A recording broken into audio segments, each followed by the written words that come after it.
Reconquête amoureuse et dépendance affective. Bonjour à toutes et à tous et bienvenue sur ma chaîne Esther Valentin, votre coach spécialisé en vie sentimentale. Et aujourd'hui, on va parler de la reconquête amoureuse quand on est soi-même en dépendance affective. On va voir la cause à effet tout simplement de tout ça. Déjà, je voulais vous dire que concernant la reconquête, je vous ai mis un petit e-book gratuit téléchargeable juste en dessous dans la barre de description sur ma chaîne YouTube. Je vous mets toujours dans la barre de description un petit e-book en lien avec le thème de la vidéo. Donc, on va parler de ce sujet qui est très délicat, que j'avais besoin d'aborder avec vous dans une vidéo. Je me suis dit là vraiment il était temps qu'on en parle un petit peu plus précisément parce que la dépendance affective dans une reconquête, ça va avoir un petit effet.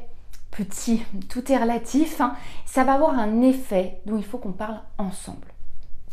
Comme je vous le dis, c'est un sujet délicat car il faut déjà avoir conscience qu'on a une forme de dépendance affective et il faut en plus avoir conscience de toutes les influences, de tous les effets de la dépendance affective, particulièrement dans nos choix amoureux. Je vais m'expliquer un petit peu plus, comme je le fais toujours. Reconquérir par dépendance affective. Si c'est la dépendance qui nous dirige, donc c'est pour ça qu'il faut avoir conscience déjà de la dépendance affective, conscience qu'elle a énormément d'influence sur nos choix et notre volonté. La dépendance affective va demander d'être comblée par l'autre, elle va vous faire penser que vous avez besoin de l'autre pour être comblé, le besoin de l'autre pour vivre. C'est vraiment, ça va être vital. La dépendance affective nous dit mais tu ne peux pas être sans l'autre. Ce qui est, je vous l'assure, totalement faux. Vous êtes une personne entière. Vous êtes riche à l'intérieur. Mais cette croyance que la dépendance vous génère, ce vide intérieur, vous fait quémander la présence et rend beaucoup plus important que ne devrait être l'autre personne. Donc, quand vous êtes face à une rupture amoureuse et que vous êtes une personne en dépendance affective, ce qui va se passer, c'est qu'on va se retrouver bien souvent face à un désir de reconquête, immédiat et même prolongé. Et si on n'a pas conscience de tout ça, si on bannit comme ça, on veut se mettre des œillères sur sa dépendance affective et dire non, je suis sûre de moi, c'est parce que je veux absolument être avec cette personne, c'est ça, non, je veux pas me poser de questions, je veux pas réfléchir, c'est cette personne, je veux y aller tête baissée. Et bien justement, ça va être le moment de prendre un petit instant de réflexion. Parce que ce qui est délicat, ce que je retrouve quotidiennement en coaching, c'est que la dépendance affective, si c'est sur cette base-là qu'est fondée une envie de reconquête et qu'on ne veut même pas le réaliser ou qu'on ne prend pas le temps de se poser pour le réaliser et que même si on le réalise, on veut bannir l'idée et on veut continuer à être dans le déni, on veut avancer en reconquête, qu'est-ce qui va se passer? Eh bien, partir sur les mauvaises bases en reconquête amoureuse, c'est-à-dire être plutôt vouloir l'autre pour fuir la dépendance, pour combler le besoin de la dépendance affective, pour avoir ce sentiment de gagner là où on souffre, c'est ça que j'appelle les mauvaises bases. Ça veut dire que ce n'est pas une envie véritablement de l'autre, ce n'est pas des sentiments amoureux et un désir de reconstruire quelque chose avec des nouvelles bases. C'est une fuite de la souffrance. C'est une fuite de ce que vous fait vivre la dépendance. Et partout où on avance par fuite, je vous assure qu'en fait on fonce les deux pieds dedans. Les deux pieds finalement dans encore plus de souffrance. Qu'est-ce qui se passe quand on fonctionne, on veut aller en reconquête avec ces mauvaises bases-là? On nourrit la dépendance affective. Donc c'est reculer pour mieux sauter. On peut se donner l'illusion que ça va nous faire aller mieux. En vrai, ça va nous ressortir en plein visage comme ça va nous exploser en pleine tête. Plus tard, beaucoup plus violemment. En plus, il va y avoir d'autres effets.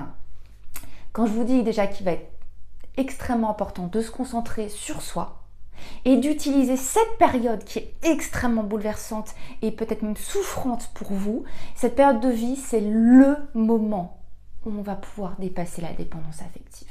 Le moment, vraiment.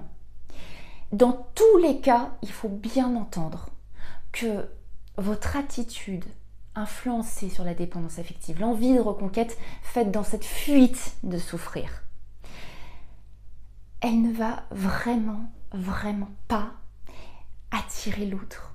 Il faut comprendre que c'est une attitude de demande, c'est une attitude de nécessité, de désespoir amoureux. Et c'est véritablement un frein pour attirer une autre personne. Vous vous dévalorisez, vous, en étant dans le fait de nourrir la dépendance affective, de la fuir, mais en fait vous la nourrissez. Et ce n'est pas une attitude qui vous valorise à vos propres yeux, ce ne sera pas une attitude qui vous valorisera aux yeux de l'autre, je vous assure que ça se ressentira. Si en plus la rupture, elle a été causée sur les bases de votre dépendance affective, ça va devoir être le plus important des changements. C'est encore plus le moment de s'y attarder à cette dépendance et de se reconcentrer sur soi. Parce que si on ne travaille pas là-dessus, qu'est-ce qui va se passer? On ne peut pas revenir dans une relation avec la même problématique.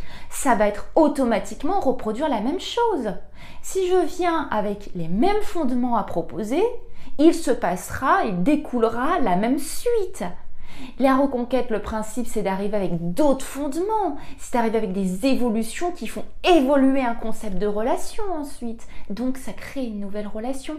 Mais là, ce n'est pas le cas. Si on est en fuite de dépendance affective, si on veut reconquérir l'autre juste pour fuir sa souffrance, pour assouvir le besoin d'être comblé, parce qu'on a trop peur d'avancer, parce que là on a trop peur de se faire face, parce qu'on a peur, parce que ça prend plus de temps sur le coup. On a le sentiment que reconquérir l'autre, ça va assouvir immédiatement. Alors que travailler sur soi, on n'a pas le résultat qui est immédiat, mais on a un résultat à la vie. Et ça, je prends le temps de vous dire ces mots pour qu'ils vous pénètrent, pour que vous les entendiez réellement. Pas juste que là, ils passent comme ça et qu'ils repartent. Là, pour qu'ils vraiment vous rentrent à l'intérieur. Des changements de vie, une vie amoureuse épanouie. Eh bien, c'est maintenant. On ne fuit pas la souffrance. On la digère, on travaille sur le fondement, et ensuite, là, on peut faire quelque chose. Là, on peut parler de reconquête. Donc, c'est vraiment important de comprendre que la fuite de la dépendance affective en allant reconquérir l'autre, ce n'est que reculer pour mieux sauter. Donc, il faut vraiment prendre cet espace de reconstruction personnelle. Il faut vraiment prendre soin de soi, puis ne pas vouloir faire les choses trop vite quand on est dans l'urgence, quand on veut aller très vite. C'est qu'on est dans la fuite généralement. Quand on est dans la peur.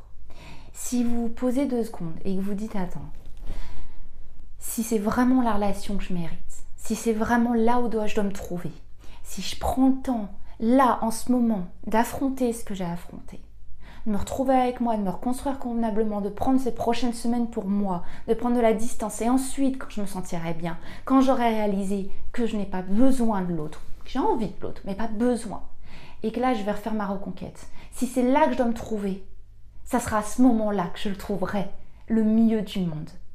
Donc, si je n'ai pas peur de ne pas me presser, c'est que je suis sur le bon chemin.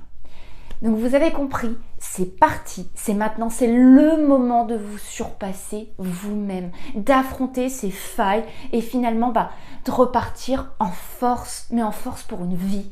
C'est maintenant. On ne fuit pas la dépendance affective. C'est maintenant, elle est devant nous. Super, on va en faire quelque chose. Je vous assure que ça peut être le moment le plus positif de votre vie.